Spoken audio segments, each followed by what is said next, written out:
Hello and welcome back to Dear CEO, a limited series brought to you by iGaming Daily in association with IGP. I'm Charlie Horner from SBC and I'm joined as always by Jovana Popovic Canaki, CEO of IGP. Jovana, how are you doing today? Hi, Charlie. Good to see you.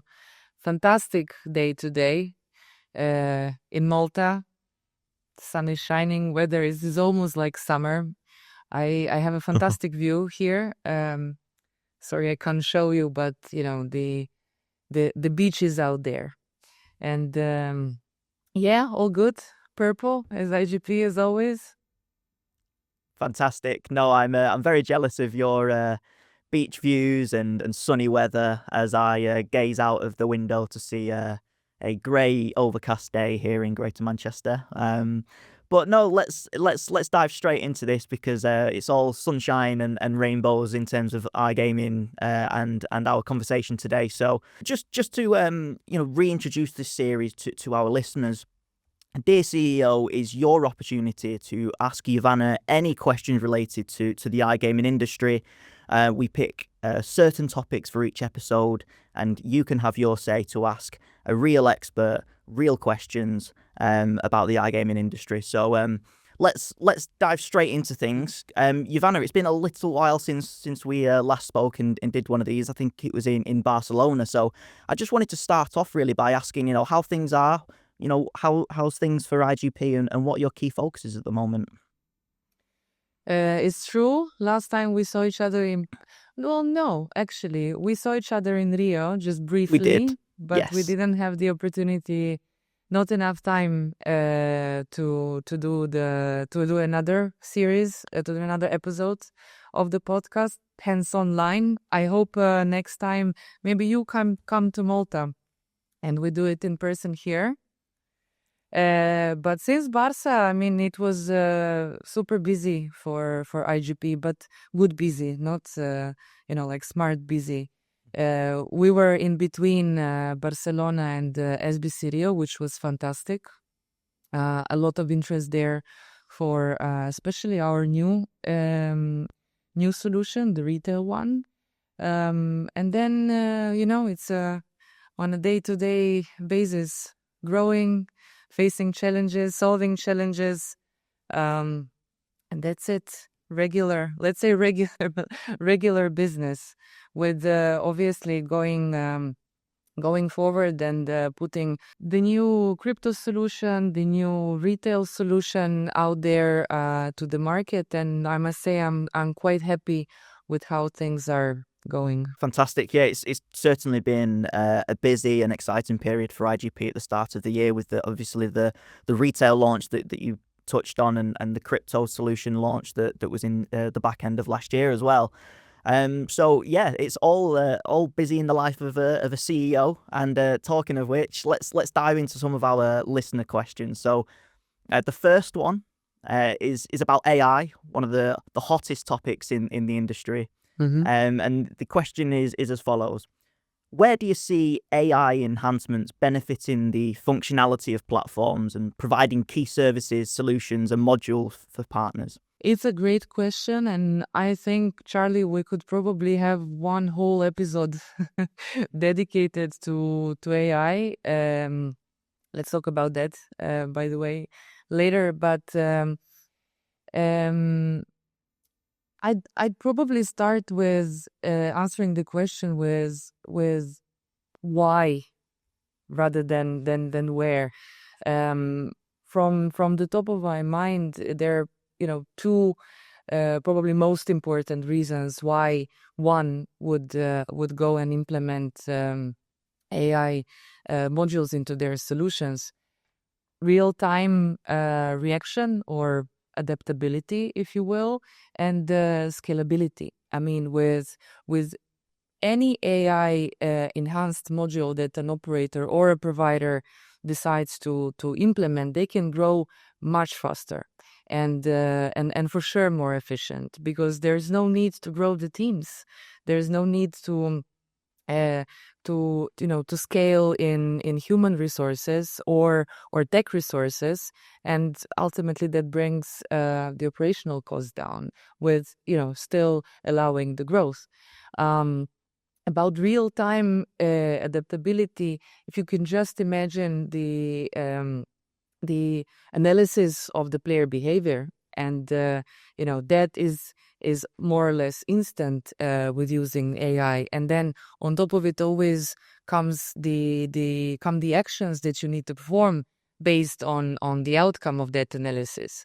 That is pretty much that can pretty much be instant compared to the time that a person or the team needs. But speaking of maybe giving a few examples of which AI enhancements a company can decide to implement, I mean, basically any area, yes? But again, let's have a separate episode on that. What first comes to my mind is and what we see out there are quite some solution. It's the game recommendation engine or betting recommendation engine, and it can be used in many different for many different purposes, from the very simple ones, as in this game or this set of games recommended to the player, pushed on top of the game grid, so for personalization purposes, and going to the much more complex ones where you don't look only at the game preference of a player, but you can consider the tournaments that player has taken place in, combining with which active tournaments are there, the prices available, or the prices that the promotions that the player is more or less into taking, or kind of takes the benefit of. For a certain game, for a category of game, you can go endlessly here. And then what you can put on top of it is also the player communication that can be driven by AI. So that the game recommendation engine then can be used by an operator to solve many problems that not problems, but challenges, and help the CRM teams for sure. A second very important one where a lot of time and a lot of effort is put by both operators and the providers is the fraud detection. So for sure, fraud detection areas and modules can benefit from the AI implementation. Again, just imagine analyzing by the software all the patterns in deposit and withdrawal, to combat money laundering, to I don't know, faster KYC processes, where today, apart from the softwares that many pumps have integrated, there's still that human element of reviewing the documents or double checking. All of this can be enhanced by the AI. But I saved the best for the last, like a cherry on top. I think maybe the most interesting one, where which we don't see as much out there. Why? Because it's the most complex one, is as the system where you would use the AI in every single step of the player journey. And I'll explain why. So from player journey, regular, from the very first click on the ad or on the banner on the affiliate side, to then player landing on a certain page, homepage, or whichever, registration, first deposit, gameplay, so on. So today, one of the biggest challenges for any operator, from small to tier ones, is to allocate a budget to the specific new acquisition channel. Completely new. So you know nothing. And then, with understanding the ROI behind it, down to the player, in close to instant fashion. So connecting that budget allocation to then conversion, retention, ultimately even reactivation. So imagine a system predictive model where it will give out the recommendation to an operator what the level of investment should be in this or that acquisition channel, in this or that retention effort and reactivation effort, and all of that down to a player in a fast manner. I think that would be a game changer. No, absolutely. It's an absolutely fascinating world, the whole AI concept, and just hearing you explain it and how it can be utilized in our industry is fascinating. The opportunities that it offers for streamlining and scaling up our solutions. I've just used AI models just experimentally, just to see what the capabilities are, and it's frightened me just with my quite trivial commands. So to see the opportunities that it has for sports betting and online casino is it's fascinating. It is, but you rightly said so. AI, as any other software, is as good as you use it. And at the moment, I think that our industry is definitely underutilizing for many different reasons. Maybe even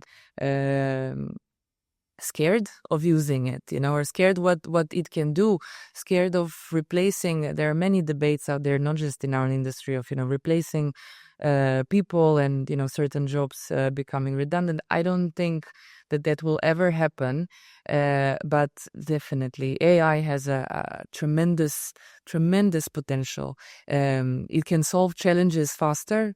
It can cut costs. And I mean, ultimately, why are we here? We do all of this to bring the better player experience. So AI can definitely enhance gaming and player experience, and all of that without needing much more resources. Absolutely, it's tremendous opportunity, as you say, and we could talk all day about AI, and I'm sure we will do a dedicated episode to AI. So listeners, get your AI specific questions at the ready, because we'll be coming at you very soon with an AI episode. Please do. Yeah, absolutely. Let's move on to question 2, Jovana, and this is a it's a bit more of a technical question, perhaps, but how can smaller operators with more limited resources monitor product and system KPIs? So a little shift, but yeah, what do you think about this one?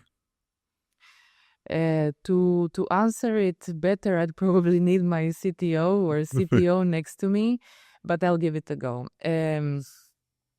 First of all, I don't think that the enormous budgets are required to monitor product system KPIs or any KPIs in general. But the resources are really, really limited.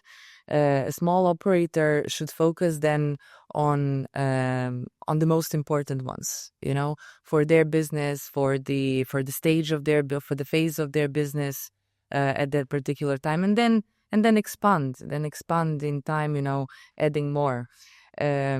Data has always been one of the keys of a successful business, especially in our industry. And in my opinion, it is better to invest a buck or two into putting in place, a proper monitoring system or of the whole solution performance. Why? Because it allows one to understand where exactly the business is, not on a daily basis, not on an hourly basis, but on every minute, at each minute of the operation. We all know that our industry and brands it's a very fast pace environment. So if you don't have that data at hand, you're always kind of catching up. We need to be proactive. To be proactive in addressing certain areas of the business, you need to have the data.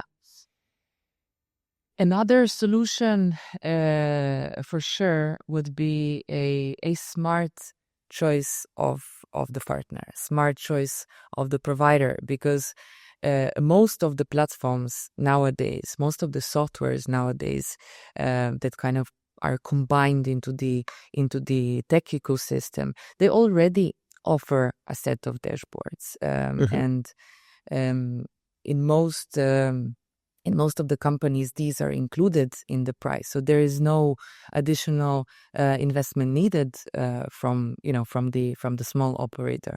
Certain companies also offer not just the kind of visibility of the data within the dashboards or custom reports, but also the notification system that sits on top that can send alert in SMS, WhatsApp, Telegram, any email, any communication channel when there are KPI movements, and not just the product and system KPI, any KPI that you set. So this then allows both a small operator to get visibility of this, as well as the provider, and then together they can react in a timely manner. If the small operator, whose question I guess comes from, is in terms of people as limited resources, because that could also be, yes, it's not always the investment into as in funds. It could be also people and teams. Then we go back to our previous question. I would definitely recommend exploring more the AI modules, the AI smaller sets of softwares where or even open source tools. They come for free, and then using or combining the usage of these two, small operator can reach their goal without the need to have in place large teams and big investments into growing those. Fantastic. So it's all about data-driven decisions, not being afraid to maybe allocate some of those resources into data processing, picking the right partners, which is something that we've dedicated a podcast to already. Is how to choose that right partner, and then bringing it back to what we've already spoken about today, which is AI. We talk about those opportunities, and this is just one area where there is a massive opportunity to use AI. Let's move into the third and final question, Jovana, and it's slightly different. We're going to do a bit of a quick fire round. I'm going to give you a list of industry buzzwords, and I just want you to tell me whether you think it's the real deal or not. Whether it's a big deal for operators, for platforms, for the whole industry, and then just give me your general thoughts about each of these terms. I feel like on a quiz. Yeah. Let's do it. Feels like a game show, yeah. So the first one, personalisation. Oh, it's this is definitely future. We have this, all around. You see it; it's advertised, but it needs to be down to the player, and maybe down to the mood of the player, down to the day, time in the day of a player. So for sure, personalization a must. It's I see it almost like one casino, one player. Absolutely. So potentially then that might have an impact on how you view the second one, because localization, is localization obsolete? Now we have personalization taking over. What do you think about localization as a term? It definitely is a separate thing from personalization. Localization is a must. It's not negotiable. From even looking from the regulatory perspective, you have to have it. From the player experience perspective, again, one size fits them all has these times have long gone. Today everyone wants to see, like on Netflix. Yes, you want to see what is in your country, not just what is for you. So definitely not negotiable. Future and a must. Excellent. Okay, number 3, innovation. We talk a lot about innovation in the industry. What do you think about that as a term, and where do you think innovation is at within this industry? Innovation is always future. I mean, it's in the definition of the term. It it it needs to be. It's a must, and it is always the future. It's a never ending process. I mean, the whole world is driven by innovation, and if you put it down to the level of the industry, we've seen over the course of what I remember 20 years, those moments, those milestones in the development of the industry where there was a massive innovation, and then there was a whole different course of, maybe not whole different course, but there was an enhancement, and everything else then kind of moved after that milestone. So we definitely cannot stop innovating.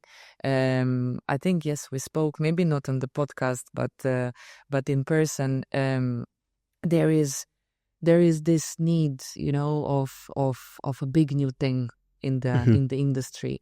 We've seen, a few, but nothing on the like of back in the days when free spins came out on NetEnt, So let's see what's the next big thing, but this is definitely what drives the industry forward. So 100% yes, future and constant future. Innovation is in for 2025. There we go. Next up is gamification. Gamification is present. I mean, we see it. There are, many pumps have gamification. There are many other softwares out there that you can integrate as a separate module that will, enhance the gamification. So it is present. But what we need maybe for the future is better gamification, AI-driven gamification. Mhm. And gamification ultimately aims to drive retention, which is our final term. So what do you think about retention? Retention is you absolutely need it. I mean, retention is much cheaper than the acquisition. What we probably need, so again, retention is the, has always been the part of the industry, of every operation, of every brand. What probably is the future of retention is sustainable retention. And combining with the other terms, then retention can grow and become better. Fantastic. Well, thanks a lot, Jovana. That was a great quickfire question round, and if it was a game show, you would be leaving as a winner. But Thanks. sorry to interrupt you. I must No. say I love this. I love these questions. What I kind of don't really enjoy is the fact that these terms have become a buzzword. Why they're buzzwords, because everyone uses them. There's this we are innovative, we have the highest retention rates, highly personalized solution. Everyone talks about it. Where we know that it is not the case in every single case. There are many solutions that live up to these claims. Don't get me wrong, they do, but there are then many more that do not. So we shouldn't take these terms as buzzwords. They should be a meaningful concept.